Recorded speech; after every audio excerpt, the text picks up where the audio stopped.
Reverend Dr. Stu Bittman is a published author, international public speaker, workshop leader, healer, life coach, and peaceful warrior.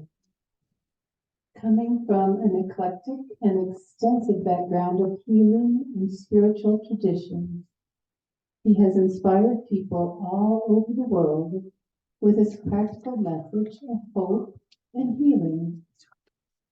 For over 30 years, he and his wife Hillary have lived their mission to awaken the awareness of oneness between the spiritual and the physical.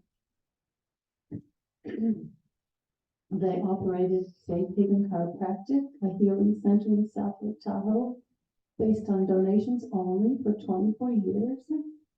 And thousands of individuals and families were given the opportunity to embrace their gifts, pursue their dreams, and find the peace and wholeness that reside within all of us. The Bittmans are also ordained interfaith ministers and were the spiritual leaders at Unity of the Lake for 12 years until they retired in 2019. Stu and Hillary still travel the world, teaching the principles of a spiritual and abundant life. And so join me in welcoming Stu.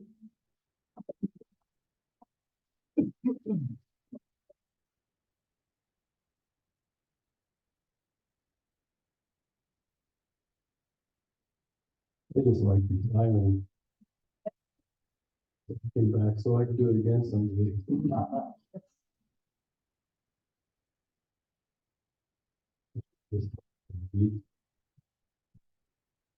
Great. The final frontier. These are the voyages of the Unitics. Our lifelong mission: to explore strange new spiritual worlds, to seek out new experiences of love and new levels of understanding, to boldly go where every single one of us can go. Isn't that good? So good.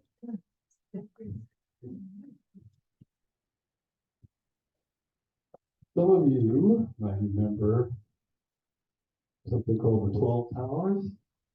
Anybody still have 12 Towers stones on their altar from Christmas Eve services? 12 Hours were a big part of Charles Fillmore's metaphysical outlook on life. Charles Fillmore, by the way, was co-founder of the Unity movement. Wrote a book called The 12 Powers of Man, which is essentially incomprehensible. So I have done my best over the years to make it semi-comprehensible. And essentially, the 12 powers are 12, as Charles Fillmore saw them, 12 faculties or abilities that we all have, spiritual abilities that kind of make up our divine essence. So the cool thing about it is that you can take any one of them and work on them or quicken them, as he used to say, pull them forth, use them, become a little more skillful at using them. And if you can do that with any of the 12 powers, it's going to help raise consciousness. That's the idea. Anyway, I don't know how much I'm going to be talking about 12 powers this year, but I thought in case I do, I better talk about the first one today. And that's faith. And believe it or not, I actually wrote a book about 12 powers. It's about 95% done, and I finished it, or I got to about 95% done right around the time that Unity decided to stop publishing books. And I thought maybe this is not going to be all that marketable outside of Unity, so the book has just been sitting in my computer. Maybe we'll resurrect it and finish it. But in the book and in the talks I've done over the years, the hardest of the 12 powers for me to nail down, to get a handle on, is faith. And it's a word that obviously means a lot of different things to a lot of people. So now, I share with you, this is one of the problems about writing a book and not publishing it right away, because by the time I look at it again, it's like, I don't want to put this out anymore. This is not even what I believe. That's another story. So here's where I am on faith. I believe that faith is our conscious ability to direct our attention to that which we would like to direct our attention in order to find comfort or certainty or safety or comfort or guidance. Where do we tend to go to find these things? I would imagine you would agree with me that the most skillful use of faith is to direct our attention when we're looking for answers or we're looking for comfort or we're looking to get out of overwhelm or despair, to look toward God. Everybody okay with that? To look toward love, to look toward our values, to look toward our deepest beliefs, to look within. Yes? Yes. Or yes? Those of you who don't know me, I don't like confrontation, so I only give you one choice.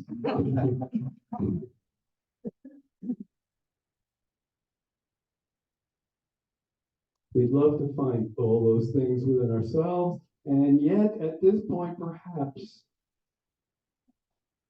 we're giving more of our attention to other things. And a lot of us look for certainty in the media. Need to be judgmental. Or in science, or in technology, or in government.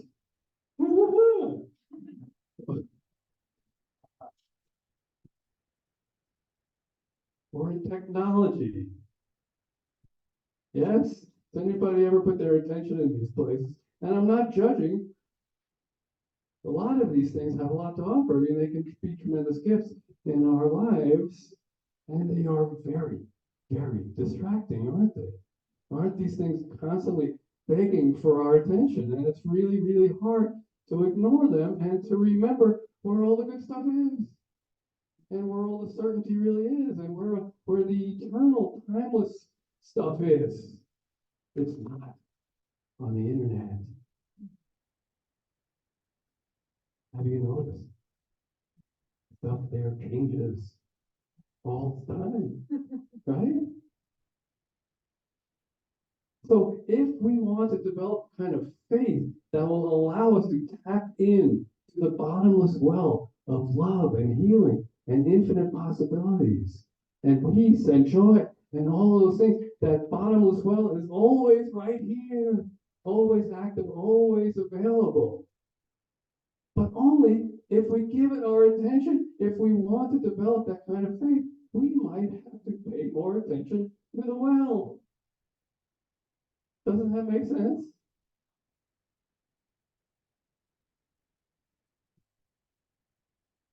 So, I believe that one of the most important skills that you and I can develop is the ability to actually put our attention where we choose to put our attention. And you say, well, that sounds easy. I have a question. Have you ever been up half the night stewing over something? Which you know they named after me? Have you ever gone on vacation and on day 3 you realize you're still thinking about all the stuff that you left behind at home, and you only got 4 days left to your vacation? Have you ever been stuck in your head thinking about overwhelm or despair, or there's nothing I can do about a situation? Have you ever been to this place? I mean, I gotta tell you that there was a time when I would do a talk. I've done a lot of talks.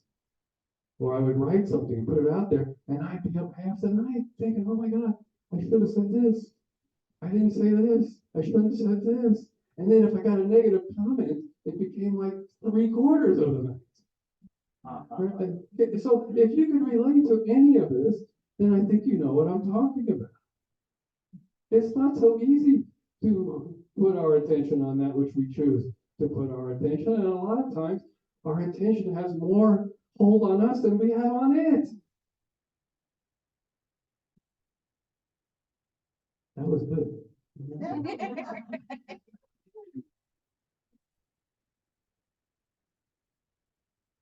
And perhaps it's not realistic to expect to keep our attention on love, to keep our attention on God, to keep our attention on what's important to us, because there's so much urgent stuff going on in the world. But I think it's really important for us to understand that we have that choice. In every moment, we have that choice to put our attention on that which we choose, that actually nurtures us and enlivens us. And we not only have the choice, we have the ability to make the choice. Isn't that good? Two of you are smiling about it. Excuse me one second. Are there tissues around? This place is gone to the hex. It's just something about always an analogy on Sunday mornings. I don't know what it is. Thich Nhat Hanh said, in every moment, this is that phrase, in every moment we have a choice that will take us either closer to our spirit or away from. In every moment we have a choice that will either take us closer to our spirit or away from. And this part I'm going to read too, because I'm rather proud of it. For me, that means that in every moment we have a choice to put our attention on either connection or separation. In every moment we can either put our attention on the present moment or on the past or future. We can put our attention on our intentions or we can put it on our survival. Which, by the way, is sometimes a really good thing to put your attention on. We can put our attention to either moving toward our dreams or moving away from our demons. We put our attention on either love or fear. We can put our attention on what we know for sure that is so, or what we know for sure that ain't so. We can put it on either unlimited possibilities or on being a victim. We can put it on the positive many or the negative few. We can put it on wholeness and oneness and enoughness, or we can put it on what's wrong, what's missing, what might be wrong, what could possibly be wrong. Some of you relate to that one. We can put it on either creating or reacting. How many of you know those words have the same letters? We just got to rearrange the first four letters to go from reacting to creating. It's as easy as that. Essentially what I'm saying is we can put it on our heart's input or on our head's input. And oftentimes our head has really, really good input. Especially when our heart is engaged. Okay, so that's the choice we have in every moment. Talk about that creating and reacting. Would you agree that you and I are creators? Would you agree? Yes.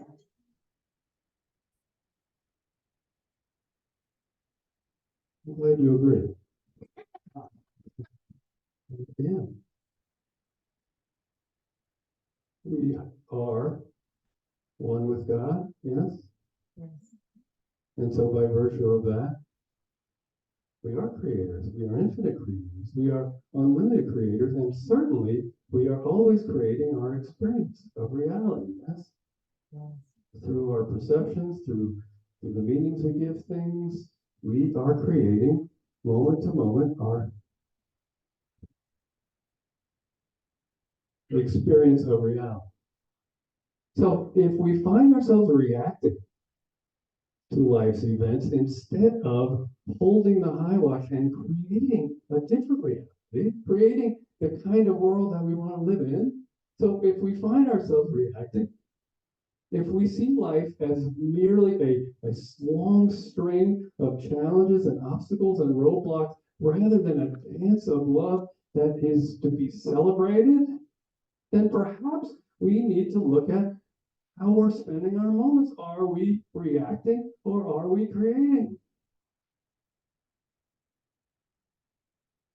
And I don't want you to be sitting here, hopefully, not sentence, I'll start it over. Hopefully, you're not sitting here judging yourself for what you've done up to now. Yes, we've all probably given more attention than we would have liked to things that don't serve us. But guess what?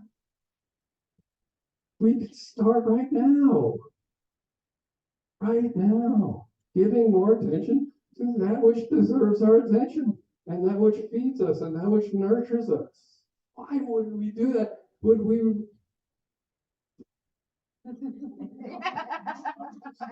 myself.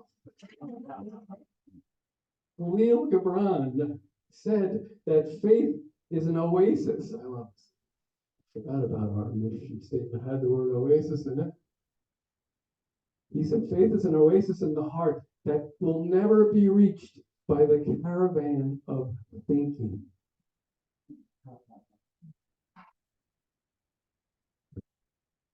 Well, you already know what I think faith is.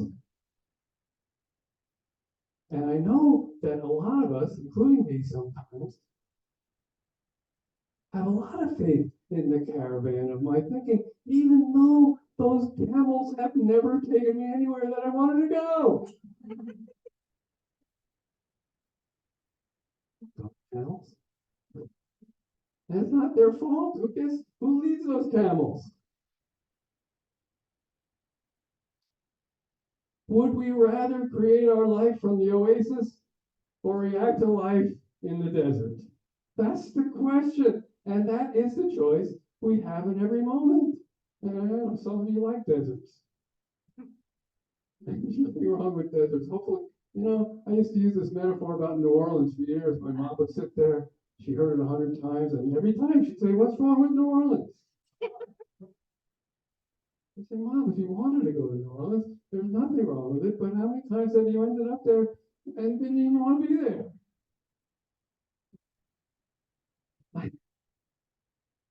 What would it be like? We had solstice a few weeks ago, and the solstice was celebrated for eons by people. Why? It was just as dark the next day. It was just as cold. In fact, they had more chance of starving to death in the next month or two than they did on the winter solstice, and yet they celebrated. Why? Because they knew that spring would come. I don't even know how they knew. But they knew. So what would it be like to have faith like that? Faith in spiritual laws, faith in our ability to express and experience those laws, faith in our ability to put them into practice. What would it be like to have the same kind of faith in that we do that spring is coming? It's weird. And enjoy it, because this could be it. I don't know why we would ever want to leave the oasis, but apparently we do. And apparently we will. And our camels right now might automatically tend to take us back to the desert because we've led them there so many times. But I have a great feeling that your camels will love the oasis. I have interviewed many a camel, and that's where they want to go. And maybe once we take them there a few more times and say, you know what? The next time the schmutz hits the fan, that's where we're going. You count on it. Then I have a feeling they'll be more likely to take us there automatically. What do you think? Yeah. Steer them camels to the oasis. And as always, please let us not wait until we're in the middle of the Sahara Desert dying of thirst before we start practicing this. Camels are going to look at you, Earth. Wait. Never too late, but hopefully you get my meaning. Let's start practicing now. In fact, this may be wild, but I think the best time to practice finding our heart is when it's easy. When things are going well. Do things ever go well?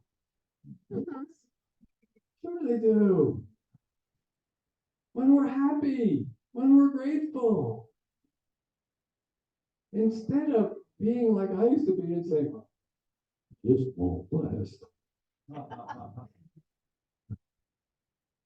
Maybe we can acknowledge it. Maybe we can tune into our heart in that moment. Maybe we can celebrate it. Maybe we can lead the camels into the oasis then, and like when you're yippee skippy. And so are we. Do it when it's easy, and then we start leaving a trail of breadcrumbs. Just the name of our book. Let's plug there. Trail of breadcrumbs. So when we really need to find the oasis, it's going to be a lot easier.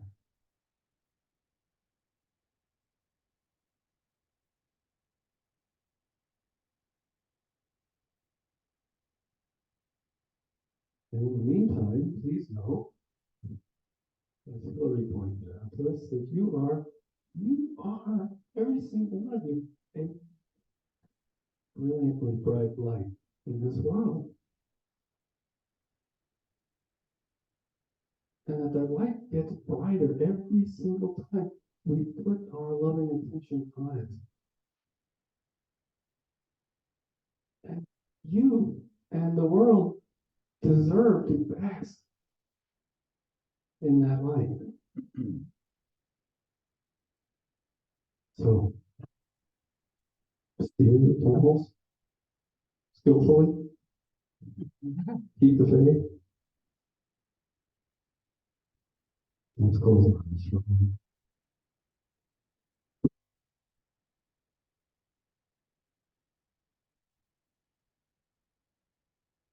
Precious Spirit, thank you for preparing the oasis. Let's keep it in line.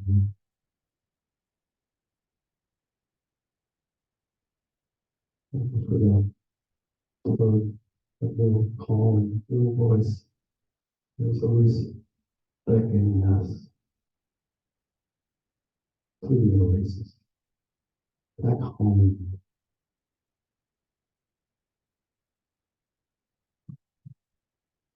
Thank you for this power of faith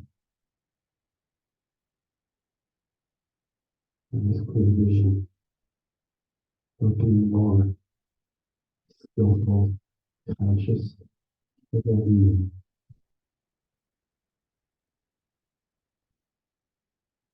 Thank